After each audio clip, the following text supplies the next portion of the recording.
Hey everybody out there in Chico, how's it going? My name is Dr. Shane Smith. You might have seen some of our stuff on Facebook or Instagram. I'm the guy with the octopus on his face. The reason we're doing this, the reason you're seeing a chiropractor deal with some sleep medicine issues is because I partnered with a sleep medicine dentist. His name is Dr. Rick Downs, which I honestly didn't know that was even a thing until I met him. But he's nationally recognized. He's one of the leading experts there is in dentistry as it pertains to making sure people have an open airway so we can all breathe and sleep better at night. I also work with Dr. Joseph Zelk. He's a double board certified sleep medicine specialist. So they're my mentors, they're my partners, and they help me facilitate the care that we discuss. One of the main things that we have found with these different types of sleeping issues is twofold. The two main types of apnea would be central, and the other one would be obstructive. Central is a neurological condition, and I, as an upper cervical chiropractor, always have dealt with central nervous system disorders. Oftentimes, people are dealing with, they call it sympathetic distress or sympathetic dysfunction. Simply means that your brainstem, your nervous system, is operating in more of a fight or flight environment. Everything's a little anxious, muscles are a little tight, hard to shut off your brain. It's hard to really just fall into that sleep pattern, and it's very difficult for your body to get out of that. Even if you're in a peaceful environment like bed, you might have a hard time shutting your mind off. It's hard to fully relax. You can't really get a full deep breath. Those kinds of things. And then the other kind of apnea is obstructive. So literally something is obstructing your airway.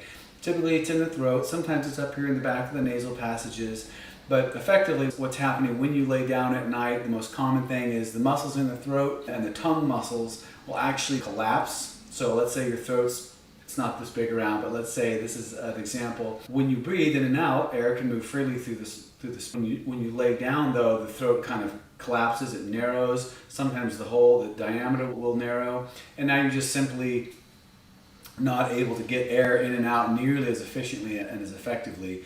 And so that causes us to struggle to inhale, to breathe, and that can create snoring. So those are the kinds of things that we're looking for. What's really great about the program that we're offering is that we don't have to send you to a sleep lab.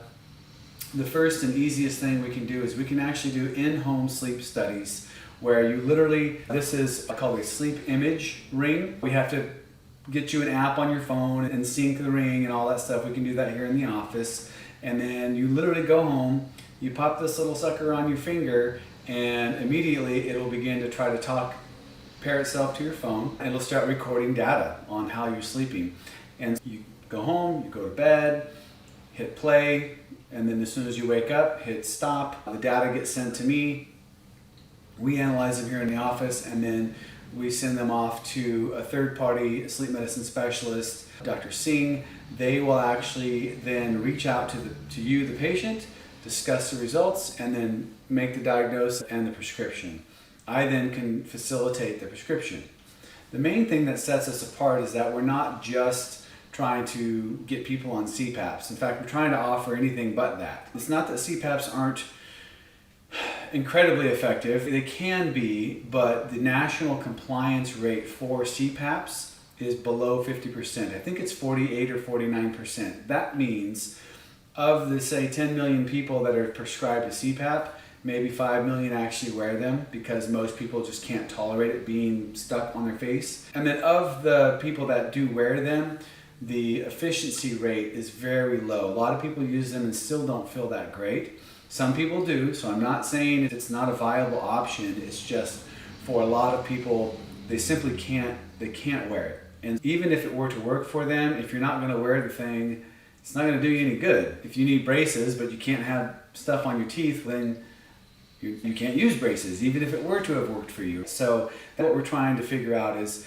first of all, do you need it? And second of all, what other options would we have? So we work with a dentist here in town where if it's appropriate, based on the tests and based on the prescription from the MD, we can send you out and get an oral appliance made. They custom fit them. They use all this incredible 3D imaging. They'll 3D print a mouth guard just for you. It fits right into your teeth and gum line, so it's comfortable. We can use those to open up the airway in the throat. We can use tongue stimulators, which actually it's almost like PT or physical therapy for your tongue and your throat and your cheek muscles.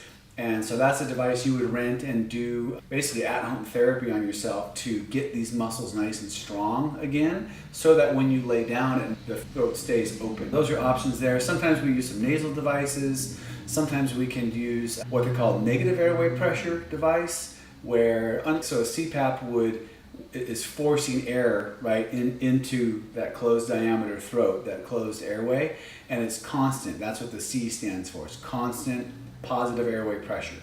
So it's kind of like a miniature air compressor, just always forcing air down your throat. And again, there's some positive results that come from that, but oftentimes, again, not a lot of people can handle and tolerate that. It's like sticking your head out your car window and trying to breathe in and out. It's okay breathing in because all the air is coming in, but when you try to exhale, it's harder because you've got resistance. So not everybody can use them. A negative airway pressure device simply, it's like wearing a little pacifier in your mouth, and it literally lifts the tongue up off the back of the throat and opens that airway back up. So anyway, my point is there are a ton of different options and opportunities to help. If it turns out that someone is more of a central-based apnea, then again, we would put them through a course of care and correction here in the office to try to stimulate and trigger a proper neurological response. Because central apnea is pretty interesting. It's like your brain stem, which coordinates breathing. It just forgets to send the signal to the lungs to inflate, and literally they exhale and then they don't inhale again until you gasp. And it's a very strong neurological signal. It's really hard on your heart and your cardiovascular system to have to tolerate those moments in time without oxygen. It's very tough on the brain. If that is the case, we have a corrective program for that. We can make some pretty great progress with our patients with that. And then honestly, most people, it's both. Most people, it's some combination of obstructive and central. So oftentimes we have to have two methods. There's two things wrong. Let's go after the roots of both and start making forward progress. The other thing I'll share with you guys that we offer for our patients, really fantastic little device.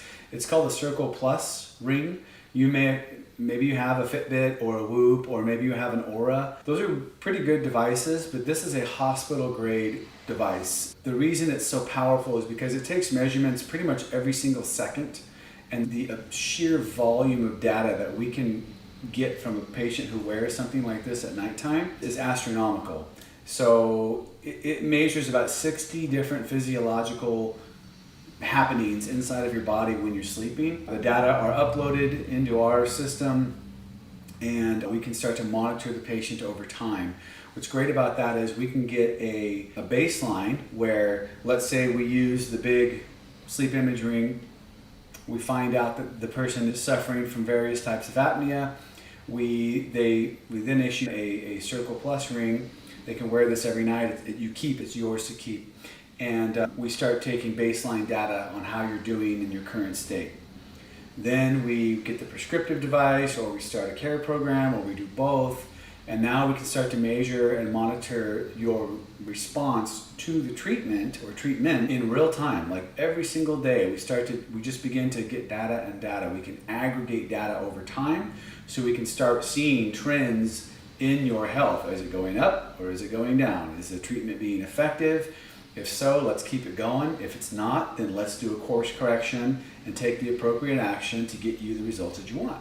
And so it's a really great thing that we can use this type of technology in the office to measure and monitor the response of the patient as we go through care, just to make sure that we're on point, that you guys are getting a good night's sleep, and that you are breathing well so you can wake up feeling like your best you the next day.